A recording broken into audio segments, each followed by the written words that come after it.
When your philosophy becomes about philosophy, it becomes a pompous and lifeless shell. Philosophy becomes fully alive when it is about being human and truly living.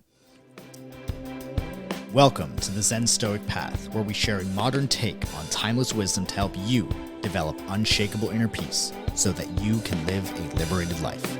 I'm your host, Victor Pierantoni, and the co-founder and head liberation coach. Be sure to follow me on social at victor.liberatedlife for daily content. Let's get into the show. Let go or be dragged.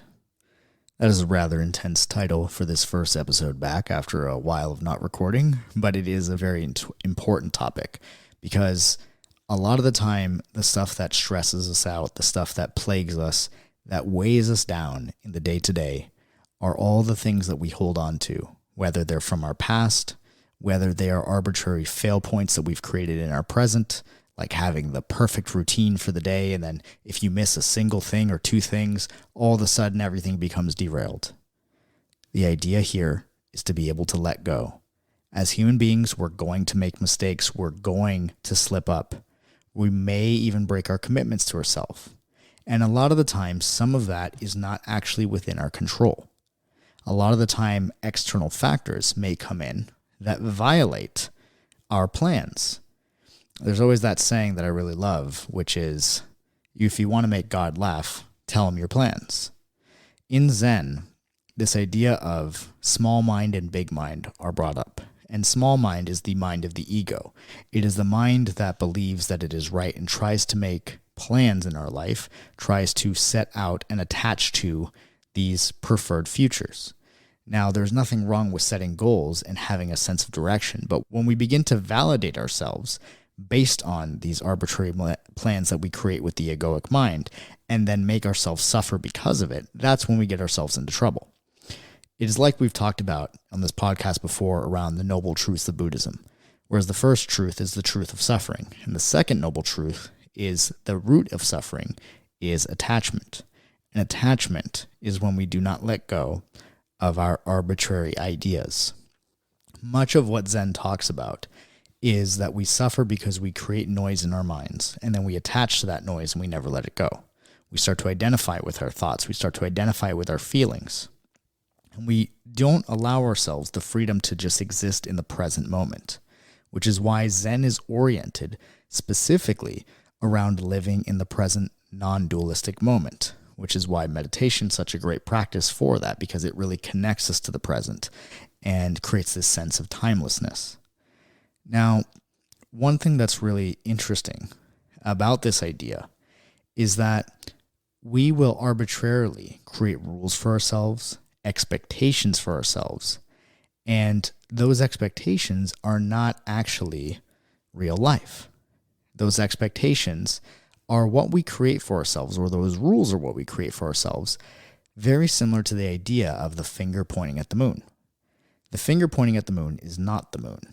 But most people, when they get confused or when they get hung up on their life philosophies or the teachings that they follow or the belief systems that they follow, oftentimes what they're doing is they're focusing on the finger pointing at the moon and mistaking it for the moon itself. Now, in that symbolism, the moon we can think of as truth, whereas the finger pointing at the moon could be the teaching or the mechanism to which we use to point at truth. And we point to truth with various different things. We point to it with religion. We point to it with political beliefs. We point to it with societal beliefs. And when we do so, we get hung up on the pointing mechanism rather than the truth itself, rather than having direct experience.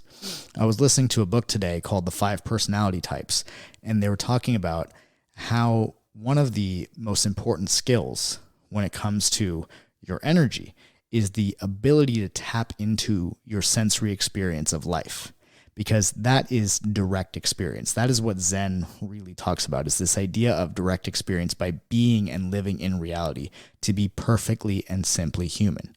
And the example that they gave is when you eat a strawberry, your mind and your thoughts automatically go into this idea of trying to make that experience means something in your mind by saying, oh, this strawberry is delicious, or it's sour, or it's not sweet enough, or it's too sweet. And we create this noise in our head where that noise is not the actual reality of eating the strawberry, but the noise is rather our abstractions of it. And while that may be a silly example for everyday life, it is how we end up disconnecting from our actual direct experience of humanity. So this episode is really focused on the Zen Stoic intention and delusion set of embrace versus resistance. When we embrace, we are loving what is, we are accepting what is, and we are dropping into the presence of our direct experience in life, of the experience of our own humanity. Whereas resistance is holding on to things. It's clinging on to abstractions. It's clinging on to ideas. It's resisting the human experience in favor of identifying with the egoic mind and the ideas that the ego wants to bring up. So one of my favorite stories around this idea that actually really helps us to let go is the story of the two monks in the river. And I've told this story countless times, whether it was on this podcast or in coaching sessions, but this story always brings me back and allows me to let go of all the stuff that is not in my direct experience. Allows me to let go of all the abstractions in my head and all the nonsense flying around that doesn't mean anything. And so the story goes like this. There were once two monks who embarked on a pilgrimage to find the best monastery in all the land, so that they could attain enlightenment. One was a senior monk, the other a junior. Despite their differences in experience, they shared one key element in common: their commitment to their practice. These monks were not messing around when it came to their practice. They vowed to themselves to do whatever it took to attain enlightenment, including ridding themselves of all distractions that may prevent them from their goal. They even went as far as to vow to never interact with a woman along their path and pursue a life of celibacy, to never even look a woman in the eye. And this served as a demonstration of their commitment. One day, along their journey, they were walking through the forest and saw a choppy river up ahead that they needed to cross. And as they approached the river, they saw a beautiful maiden in a silk dress. The woman looked dismayed as she needed to cross the river but wouldn't be able to without destroying her dress. Without any hesitation, the senior monk gestured to help her get across by carrying her, and she accepted. The senior monk carried her across the river and put her down. The junior monk then followed, and they parted ways from the woman to continue to walk their path. Hours later, the senior monk looked over at the junior monk, who looked stressed out. All of a sudden, the junior monk blurted out, "I can't believe you picked up that woman. We vowed to never even look a woman in the eye, and yet you picked her up and carried her. How do you reconcile that?" The senior monk simply turned to him and said, "I put her down at the river. Why are you still carrying her?" This is a very simple, yet profound story, because much of the time, we take ourselves out of the experience of our own humanity by attaching to these arbitrary rules, by attaching to the pointing mechanisms to truth, without actually experiencing truth itself. The junior monk was resisting his own humanity by rejecting and shaming the opportunity to help a fellow human just because it went against his arbitrary rules he set for himself, whereas the senior monk embraced the need his fellow human presented spontaneously in the moment. He acted without hesitation.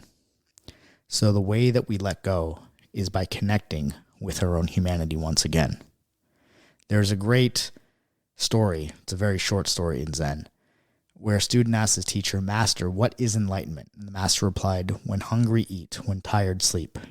And what the master was referring to in this is this idea that enlightenment, or Zen, is to be perfectly and simply human without having to keep an eye on itself.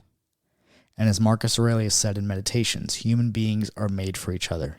We're made to cooperate with one another, made to respect and be kind to one another, not to attach to our arbitrary rules and mental mind games that we play in the pursuit of truth and righteousness and good. And in our everyday lives, we might be set on, for example, a specific morning routine or a specific set of activities that make us feel productive every day. And if we miss one and create that fail point in our day, we end up beating ourselves up because we've created noise in our mind based on arbitrary rules that don't actually mean anything. Here are the key takeaways of this episode. Rules may give us guide rails to move towards goals, but they will not create fulfillment of what we most desire.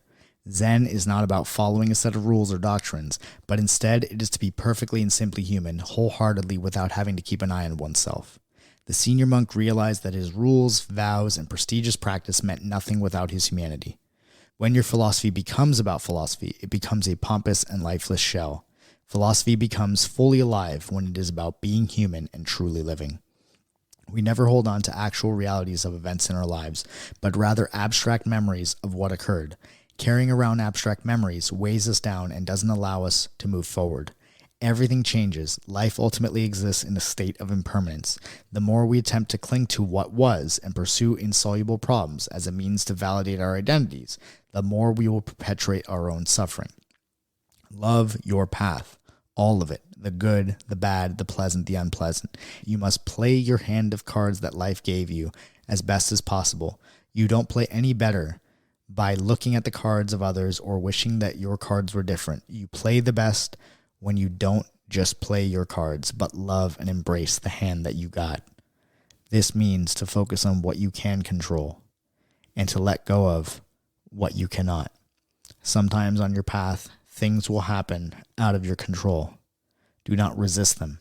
Embrace them. Allow them to become part of your path. Allow them to become part of your human experience. The idea here is be present in your humanity.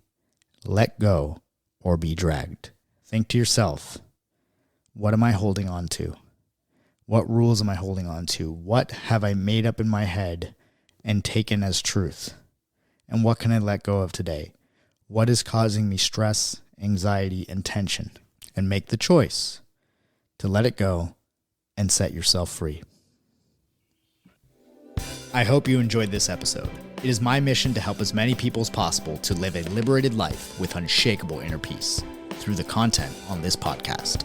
Subscribe to this channel with notifications on to be notified daily whenever we share a new episode.